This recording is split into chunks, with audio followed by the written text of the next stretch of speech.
Vamos conversar sobre objetivos, mas não é sobre o planejamento, mas sobre o que está por trás e que você pode não estar sabendo e que está prejudicando você na conquista das suas coisas. Uma das coisas que eu mais gosto de fazer nos atendimentos, e esse tipo de atendimento realmente me chama muita atenção, é ajudar o consulente a entender como tirar os planos do papel. Mas não é só tirar os planos do papel, porque assim, por exemplo, a pessoa quer comprar uma casa. Não é só juntar dinheiro, né? Tem coisa ali por trás. Eu gosto muito. Gente, já aconteceu umas 2 vezes isso, tá? E dessa última vez, essa última vez tem alguns meses. Não vou saber quanto tempo não, mas tem alguns meses. A consulente tava guardando dinheiro. Ela recebeu herança, ela tava trabalhando há muito tempo, tava noiva, ela e o noivo juntando, guardando dinheiro, mas nunca dava pra comprar a casa. E eles queriam comprar a casa porque a casa era mais importante que o casamento. Então eles comprariam, entrariam, morariam e aí juntariam para um casamento grandão, do jeito que eles queriam. Mas os planos dos dois, para os dois funcionava super bem isso. Mas não funcionava, nada dava certo ali e ela veio assim indignada porque os dois, né? Mas ela veio falando, então eles se viam nessa situação de tentar, tentar, tentar e não dá certo.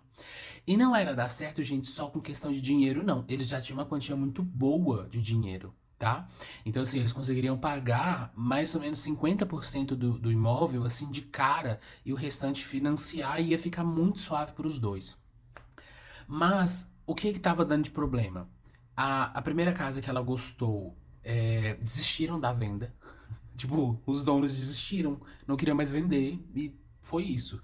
A segunda, ela tinha gostado, o noivo tinha gostado dessa segunda e deu alguma coisa na família dela com dinheiro e eles tiveram que parar a negociação e aí voltaram, né, pra família pra emprestar um dinheiro, enfim.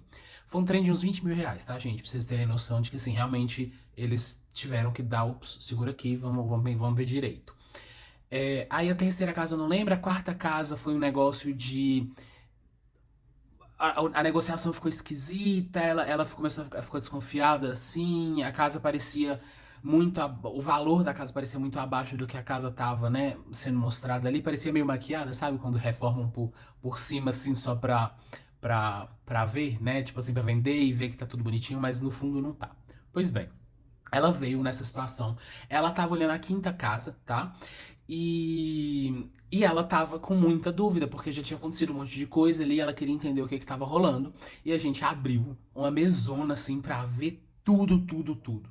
Vocês não têm noção, não, gente, o que que saiu ali. E eu tô contando com felicidade porque eu gosto de ver, porque eu gosto de instruir, assim, de ajudar pra pessoa ver. Primeira coisa que saiu, o noivo tava com medo. E isso era uma das coisas que estava prejudicando no rolê todo.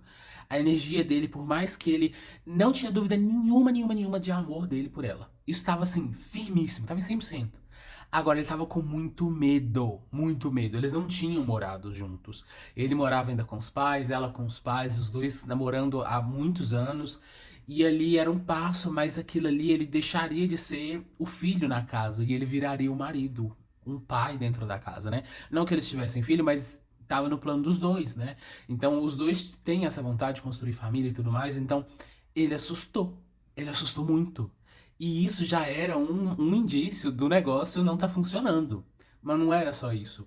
Porque, além dele estar assustado, tinha algumas energias um tanto quanto ruins vindo da família dos dois. E porque tinha dinâmicas ali, gente, de poder, né? De tipo assim, ela na casa dos pais ela ajudava financeiramente. O noivo eu acho que também ajudava. Eu não vou ter certeza dessa informação, não, mas se eu não me engano, o noivo também ajudava. Ela eu tenho certeza que ajudava. E eu lembro que na parte da família dela tinha um ponto ali de tipo assim, os pais não estão gostando muito da saída, porque o que entrava em casa ia diminuir. Enfim, foi bem legal fazer isso. Ela entendeu tudo. Como vocês podem ver, não tinha magia, não tinha nada de ruim ali, mas tinha relações ali acontecendo, e as pessoas com medo, e o noivo com medo, enfim. No final das contas, ela saiu muito bem instruída. Até onde eu sei, ela iria conversar com todo mundo. Ela realmente não tem muito contato pra saber o que deu depois, mas ela iria conversar com todo mundo, iria entender ali a questão dos pais também, pra ela ir continuar ajudando, pelo que ela me disse na consulta, né, gente? Ela iria continuar ajudando depois de se mudar, mas assim, bem menos, mas pros pais não sentirem tanto. Ela entendeu que isso seria necessário, porque isso diminuiria o conforto dos pais. Então ela queria ajudar com isso, apesar de estar construindo a própria vida. E ela iria conversar com o noivo. E aí a questão do noivo já era uma questão um pouco mais delicada, né, gente? A gente entende ter medo. A pessoa realmente vai mudar muito de vida. Agora, ela ia conversar pra ver ali que eles iam resolver. É, Pelo que eu me lembro e pelo que eu tinha visto no Instagram, algumas semanas dela ainda tava com ele. Então eles estão bem, assim. Mas eu não acho que tenham comprado a casa de fato. Se tiver notícia disso nas próximas semanas ou meses, eu venho contar aqui. Mas foi isso. E esse é o tipo de tiragem que eu adoro, adoro fazer. Tiragem pra gente ver o que tá atrás. Não consigo conquistar as coisas, meu planejamento nunca dá certo. Gente, eu amo ver isso porque a gente descobre cada coisa. É muito bom mesmo.